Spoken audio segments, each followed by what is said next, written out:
এভাবেই নিজের সাফল্যের দুয়ারে পৌঁছানোর গল্প শোনাচ্ছেন মাদ্রাসা শিক্ষক ও তরুণ উদ্যোক্তা আনসারুল করিম।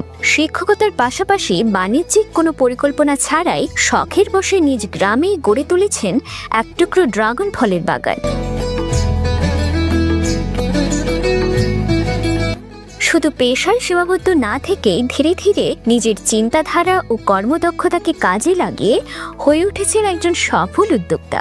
বিদেশে এই ফল বিক্রি করে অর্জন করছেন কাঙ্ক্ষিত মুনাফা।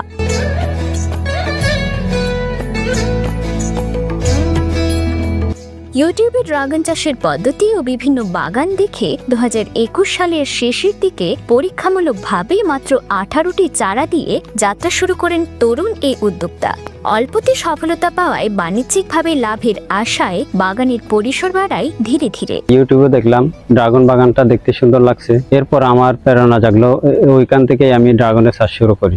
প্রথমে আমি 2021 সালে পরীক্ষামূলকভাবে আমি 18টা চারা লাগিয়েছিলাম এখানে। যখন আমি সফলতা পেয়েছি এরপরে বাণিজ্যিকভাবে আমি এই বাগানটা শুরু করেছি। এখন প্রায় আমার এখানে এই বাগানে 250-এর উপরে চারা আছে।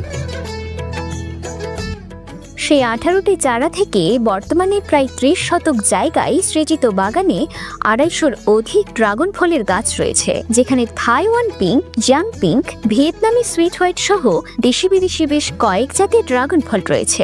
আমার এখানে বিদেশি এবং দেশি সব মিলে 14টা ড্রাগনের জাত আছে। ওখানের মধ্যে তাইওয়ান পিঙ্ক, জিয়াং পিঙ্ক, তারপরে ভিয়েতনামি সুইট হোয়াইট যেগুলো আছে এগুলো মিষ্টি, আর দেশি যেটা বাণিজ্যিকভাবে হয় এটাও মিষ্টি।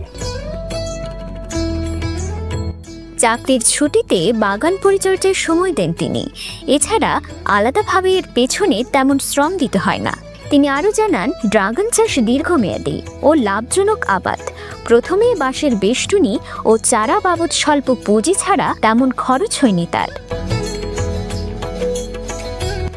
যত্ন সহকারে পরিচর্যা করলেই হতে পারে বাম্পার ফলন। কৃষি সম্প্রসারণ অধিদপ্তরের সহযোগিতা পেলে এলাকার শিক্ষিত বেকার যুবকদের আত্মকর্মসংস্থানে উদ্বুদ্ধ করার জন্য আরো বৃহৎ পরিসরে ড্রাগন চাষের পরিকল্পনা আছে তার। যদি আমি কৃষি অফিস থেকে যদি সহযোগিতা পাই তাহলে আমি এই বাগানটা আরো বড় আকারে বড় পরিসরে করার ইচ্ছা আছে, আরো বিভিন্ন জাত নিয়ে গবেষণা করার ইচ্ছাও আছে। ড্রাগনের প্রতি আমি উদ্বুদ্ধ হয়েছি কারণ ড্রাগনটা একটা বিদেশি জাতের ফল।